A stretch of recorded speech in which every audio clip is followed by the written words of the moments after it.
Check 1 2.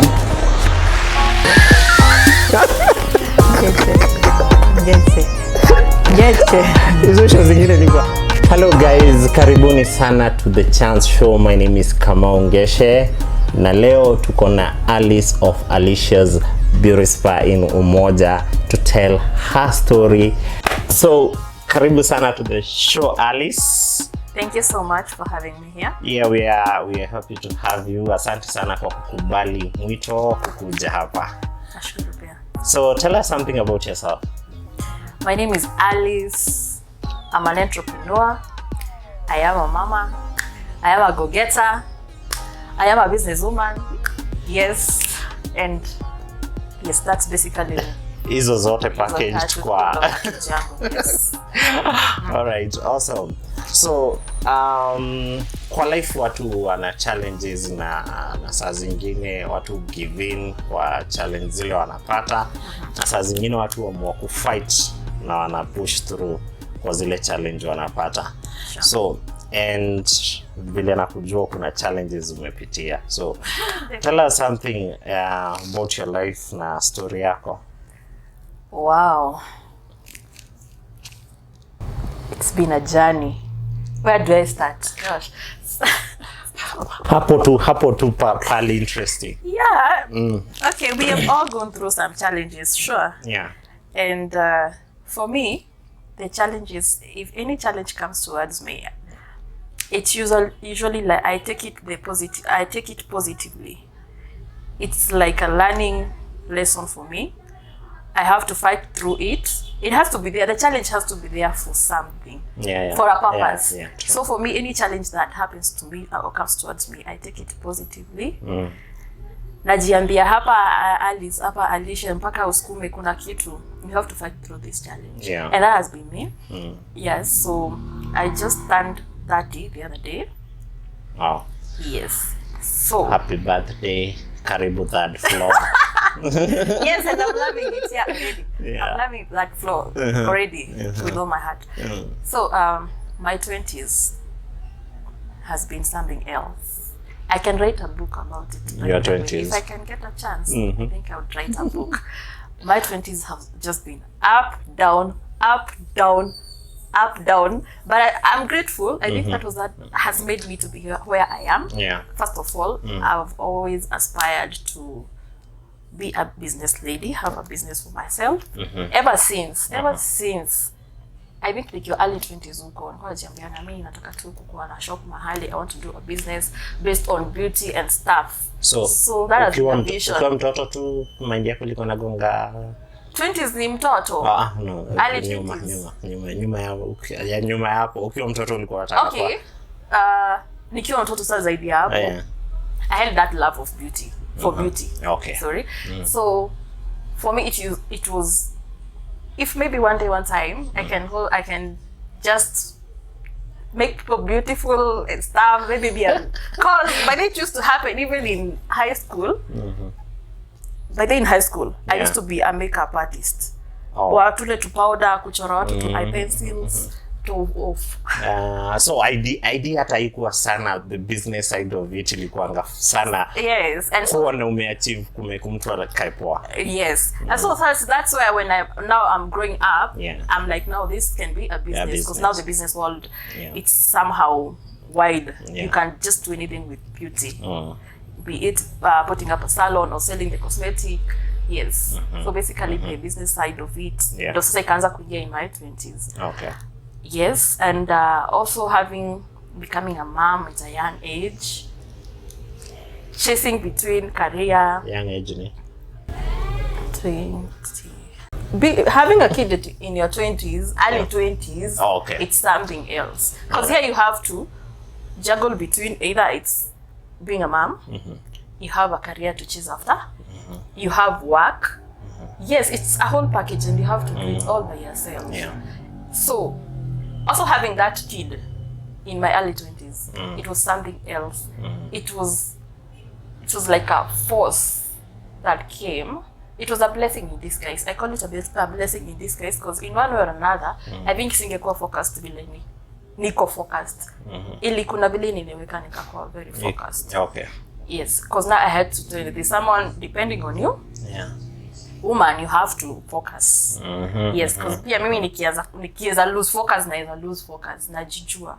Right. So initially that's a blessing in disguise, and I'm grateful for it. Yes, it's a fruit for my 20s. Yeah, okay. Naweza sema hiyo ni fruit yangu moja poa sana. Alright. Na nashukuru Mungu for it. So now here I am, nimeingia kazi. My first job, I got it in 2013.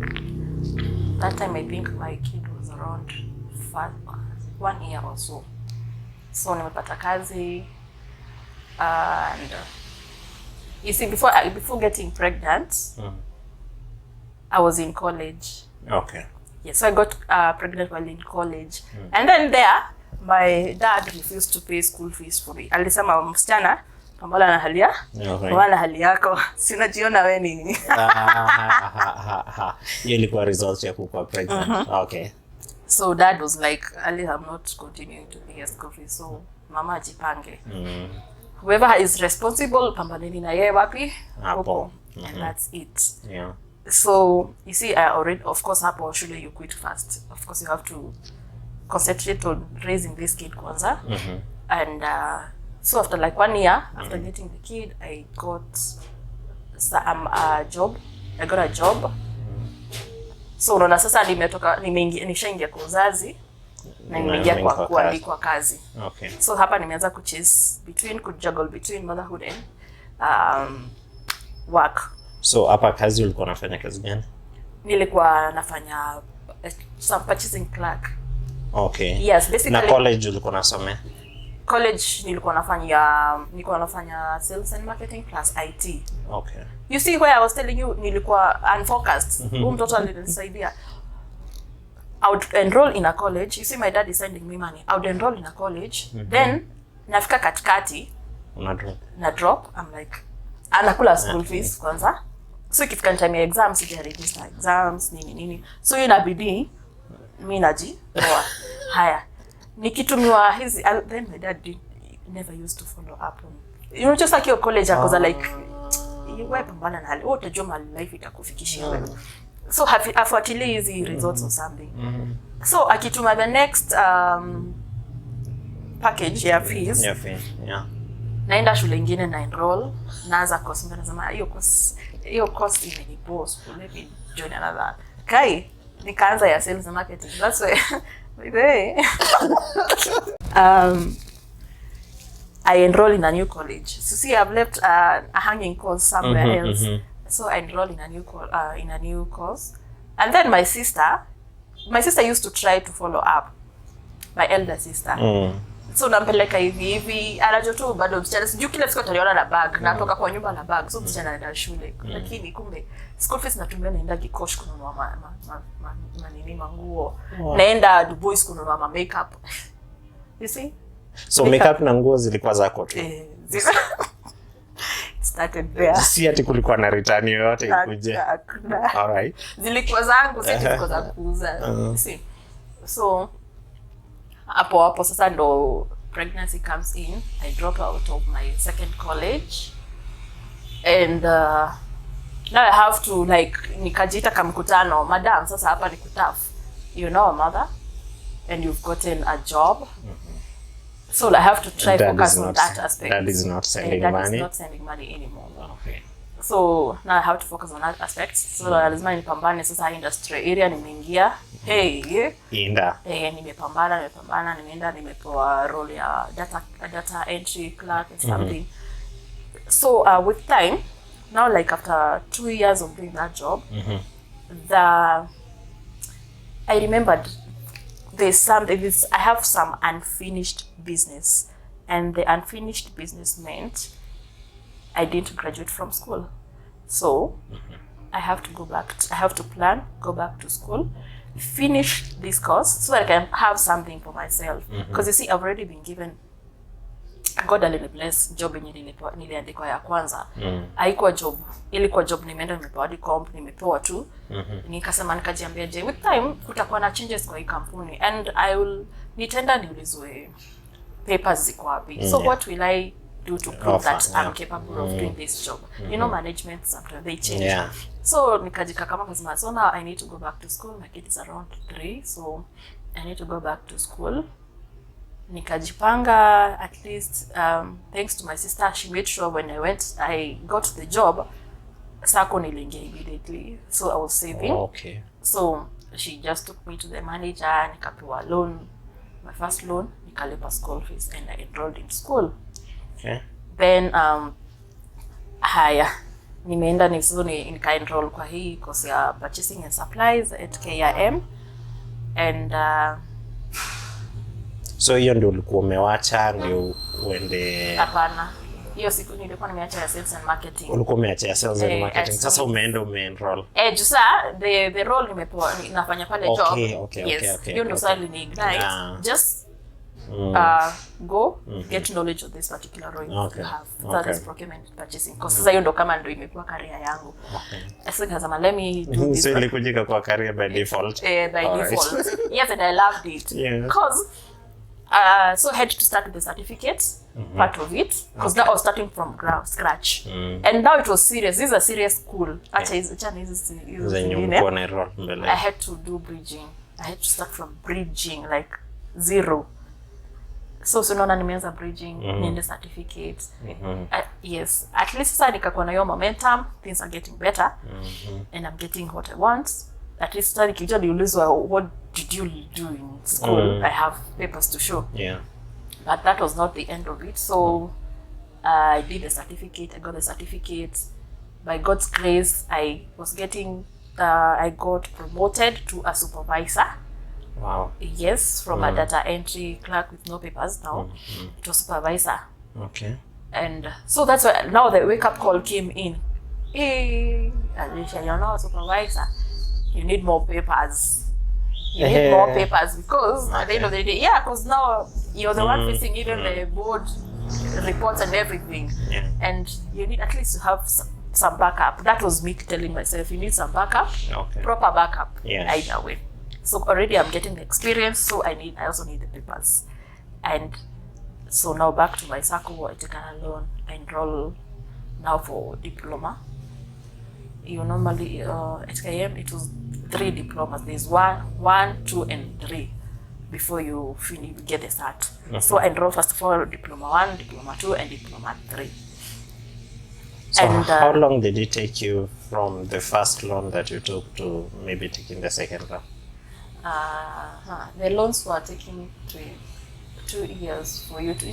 Also, you remember there is a factor of salary. So the salary is one that determines what you're being. Na umepromotiwa. Na nimepromotiwa. But sasa sinajua pia na promotions inakujanga tu na jina. Yes. That's why I was fighting for the papers. Kuna hiyo promotion inakuja tu na jina, but pocket wise bado haiko nini. So I get back to school.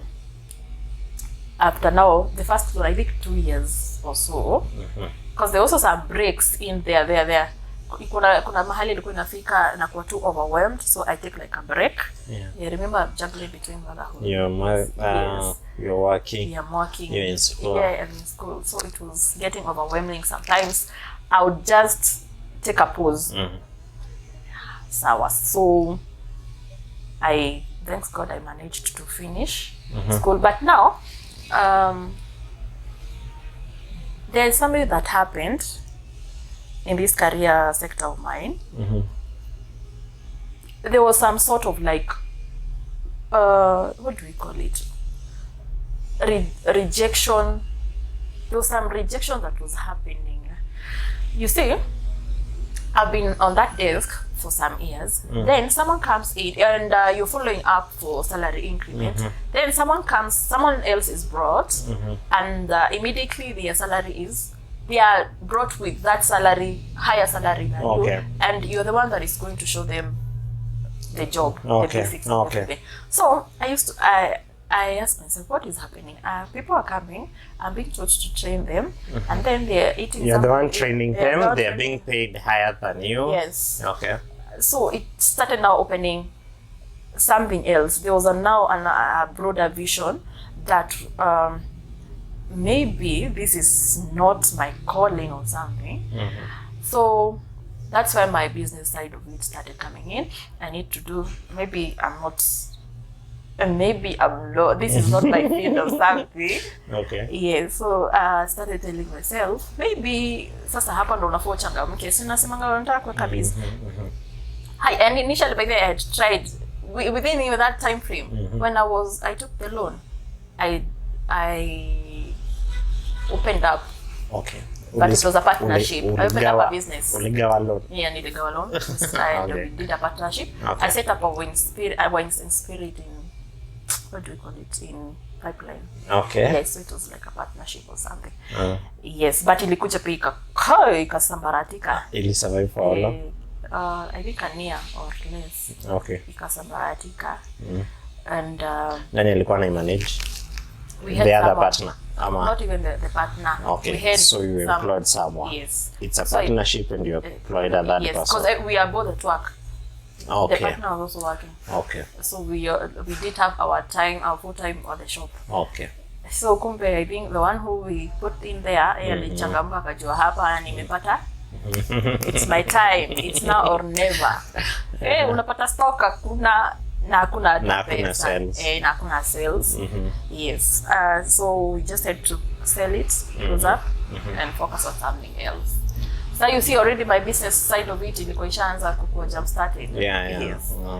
So then it came. I had to service those loans kwanza. So the last diploma now, I had like 2 years break.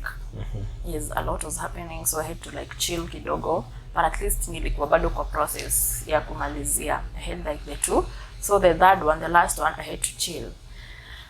Then so I was telling you about this part where people are coming, they get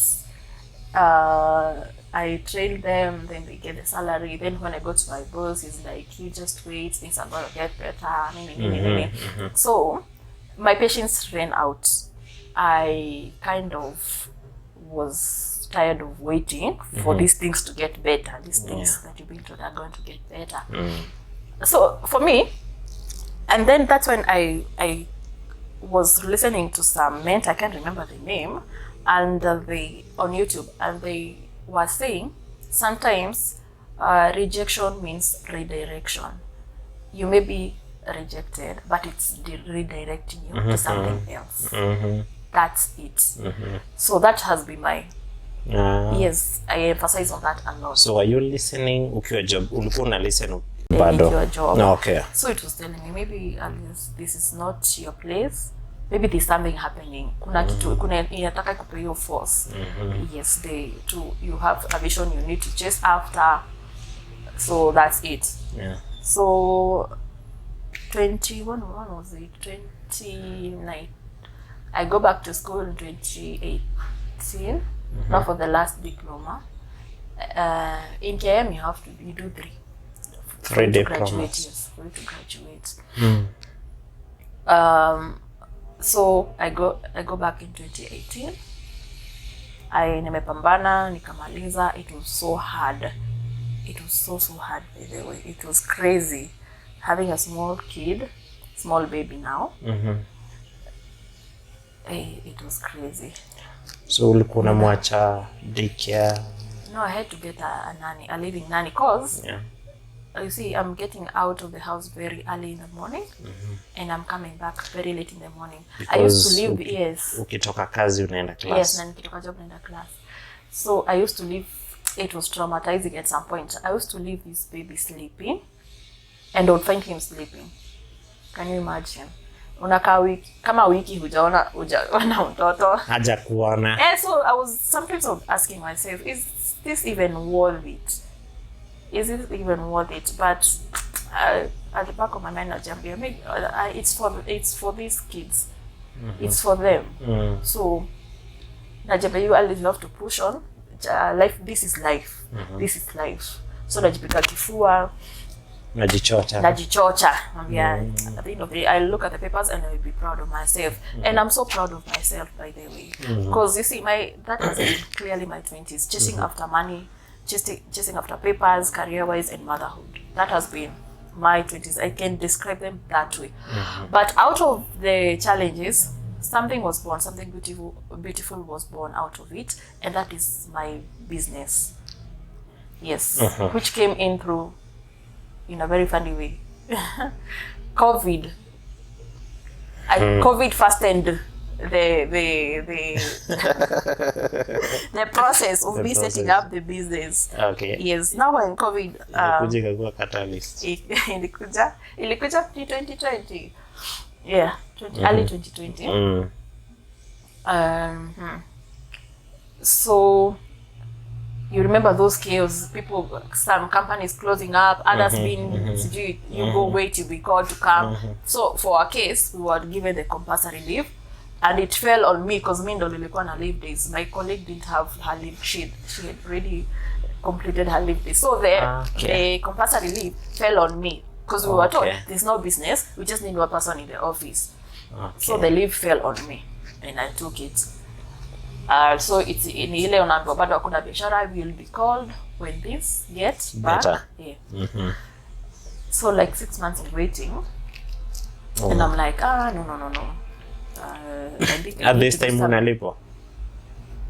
Yes, but now after the leave days got completed, there was nothing.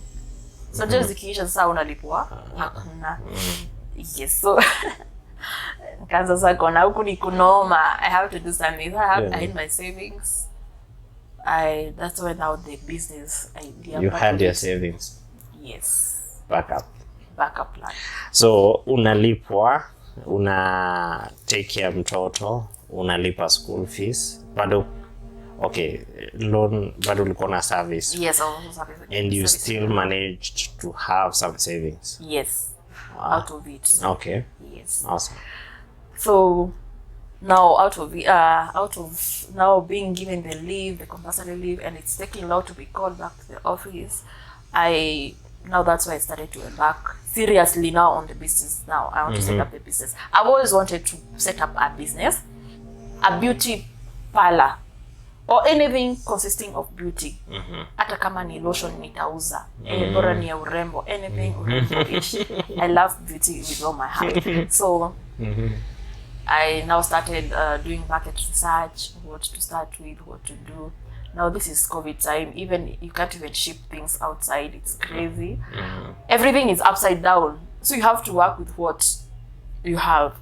So even shops were closed. Do you remember? Kulikuwa na curfew. So many.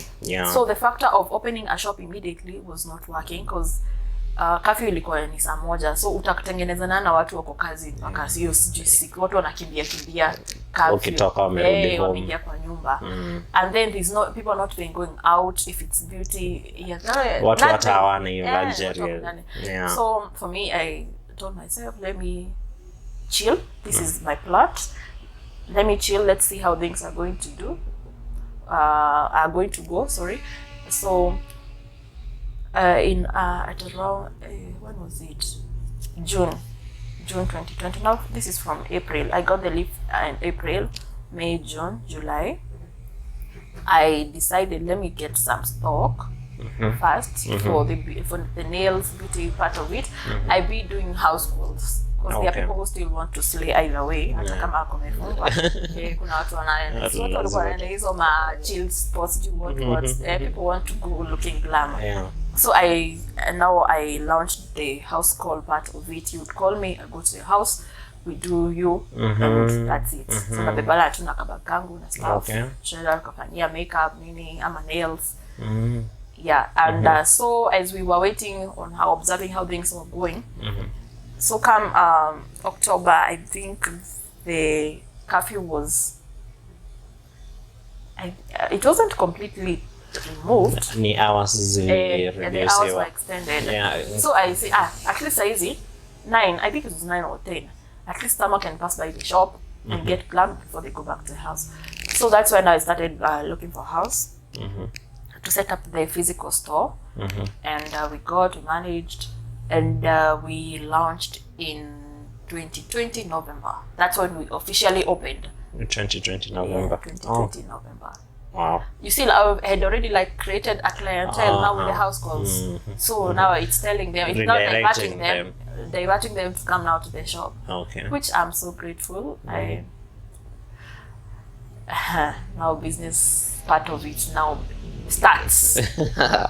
This is November 2020. 2020. Okay. Yeah. It's very promising. Clients are flowing in. I'm like, hey, this kumbe inaweza.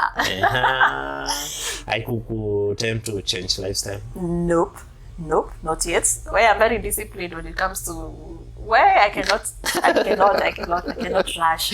You have to observe. Okay. Now you see. Now nimeingia kwa biashara. Clients are flowing in, referrals, walk-ins. Hey, I'm so thankful to God. His grace has been following me from day one. But now, you see, nime experience the positive side of the business. Yeah. I'm yet to experience another side of the business. 2021.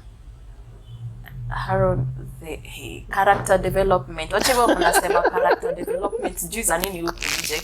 Try biashara. Just try business. It's proper character development. Now 2021, then the other side of it started showing up. Business, How? managing the business, running the business. It's not something simple. And I think that's where most people, you see people set up a business today, in 3 months time it's closed. It's the patience part of it. If you don't have patience, don't try business. It's not for you. You won't make it. Yes. Second, funds management.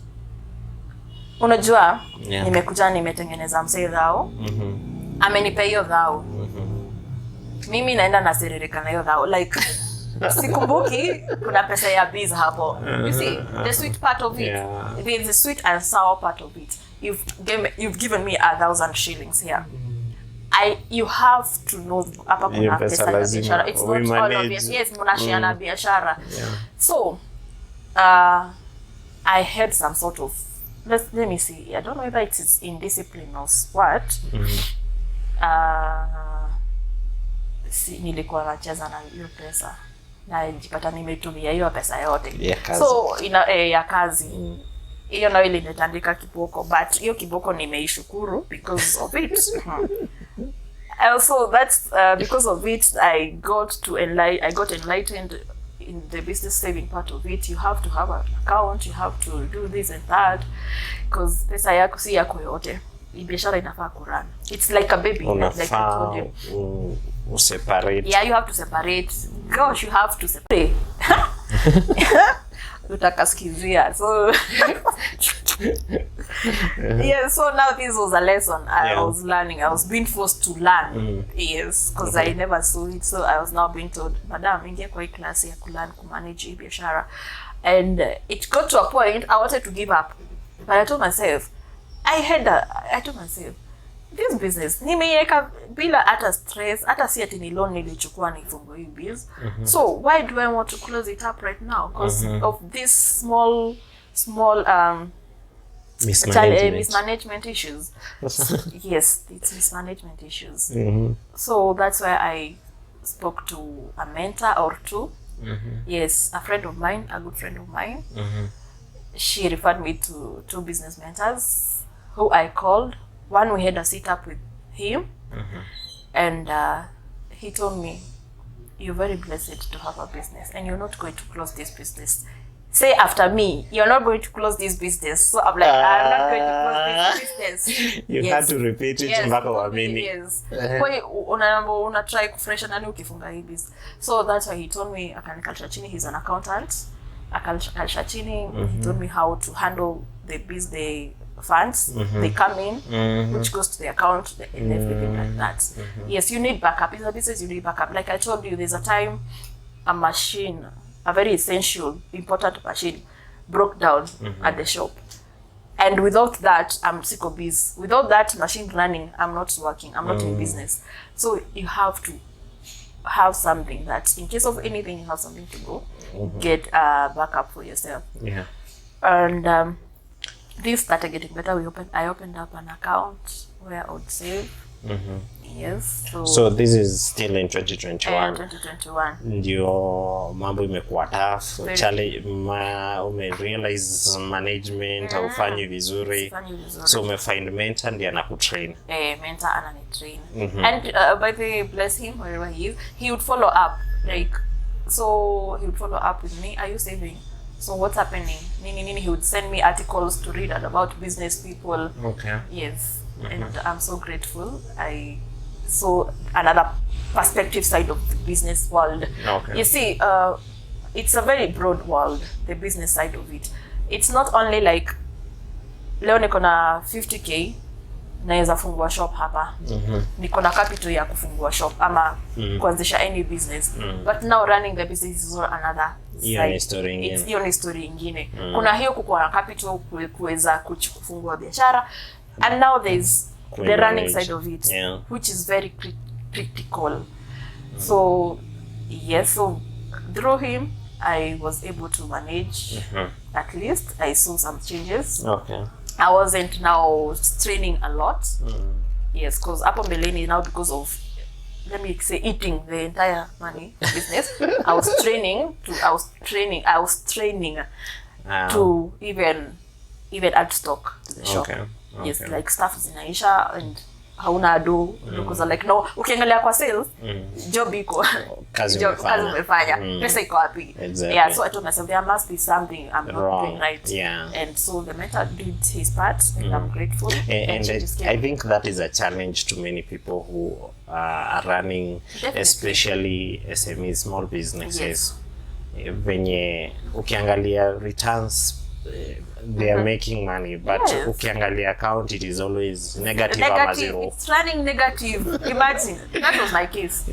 For real. So mimi nasema hii kitabu, what is happening? Book iko loaded, account iko zero. What's happening? So I think watu wanafaa kujipea mshahara. Yes, that's all. Yeah, it happens. I pay myself. And you live on that. Yes, I'm an expense in that business. Yes. So I pay myself as well. And niki vibaya sipati mshahara. Nakauka. You live within mshahara yako. I have to live within your. Nikijaribu kwenda nje nakauka vibaya sana. All right. So I'm so grateful. And in the business world, that's where I would rather be. I don't want to be anywhere else. I would rather be where I am. So hukurudi kule?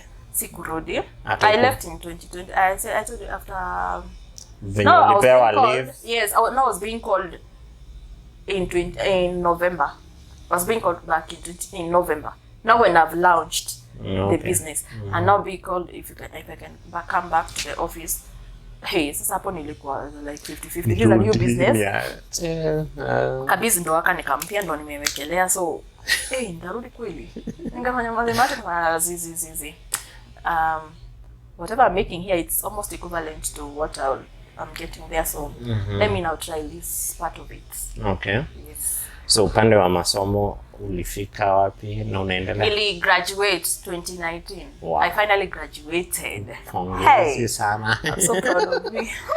Bado ukilea? Yes, ninalea, ninafanya kazi, motherhood, everything. Like, nakimbizana heavy. Wow. But it's good for me. Now I'm in my latches now. At least sasa unaweza pewa tu tips. Yes, so maybe, I can. Yeah, maybe on that note, maybe kuna watu wana watch na wako kwa biashara, maybe they are just getting started. Na kuna mistake kama hiyo ya kumanage finances. Maybe challenge zingine ziko kwa business watu wanafaa wa look out for. Okay, another one, how to handle maybe if there's a business where you need people to work for you. You need a team that is employees.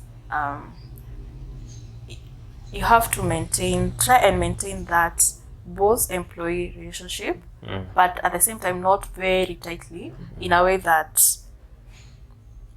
ati mtu ananiona huko anaogopa nakimbia. Unaona venye unaonanga mdosi na kururu kanianguke. Yes, don't be that uptight. Ama sio ile ya mzazi unaona babako unasikia ameingia tumbo iko sijui they can't breathe. Yeah, when you are around in the when you're in the shop, they can't even work with you because work on attention to you around. Yeah. Okay. That tension. Try and make it friendly. But at the same time, maintain the both employee relationship. Yeah, mpaka respect ikwe. Because bila respect, hakuna mahali mnaenda. Ile heshima, yes, and openness. If they have any issue, or you feel there's something not going right, wakusanye, talk to them. Okay. Tell them, we don't want this and this happening because it's not good. And as well as them, they can approach you if they have an issue, you see. So that's one, at least maintain that goes to employee relationship, respect, funds management. Yes. You attend your major fund management. Yes. Funds. But if you're unable to manage the funds, you definitely close up. Because business, it's an expense at the end of the day. You need to pay rent, you need to buy a startup stock. You pay salaries. Basically, yes, and you pay people, and you need to pay them as well. Okay. There was a time I would pay them. Unabaki wewe mwenyewe you're like, what is happening here? Nini inaendelea hapa? Pesa yote imeenda. Umelipa rent na wafanyakazi basi. Yes. But now since I got that mentorship and training on how to handle, things got better. At least I can say, leo nakula lunch courtesy of my business. Alicia's. Alicia's Beauty Spa. Cash. So maybe tell us something about your business na watu wanaweza kufind wapi. Okay. Nani services gani unaoffer? And you're still doing the house calls, ama? Yes, we do house calls on weekends. On the weekends. Weekends? Yes. Okay. Saturday and Sundays mostly. That's when we do house calls. So my business, it's called Alicia's Beauty Spa. It is a beauty. We offer beauty services from makeup, nails, manicure, pedicure, massage, and Unaangalia picha zangu nini? Si nafaa kuja manicure. Mtakuja. It's a promise. You promised. You are coming.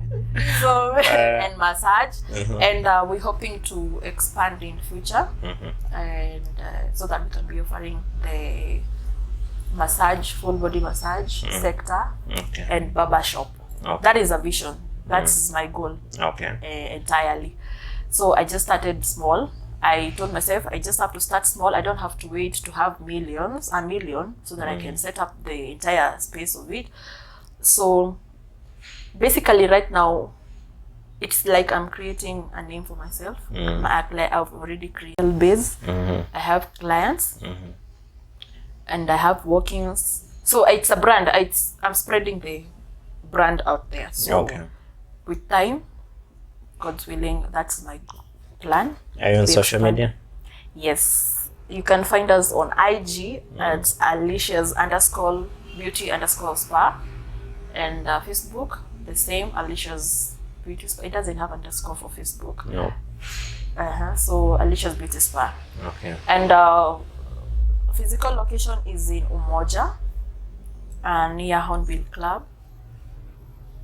Yes, so when you reach there, you can always call us. Our numbers are in the social media.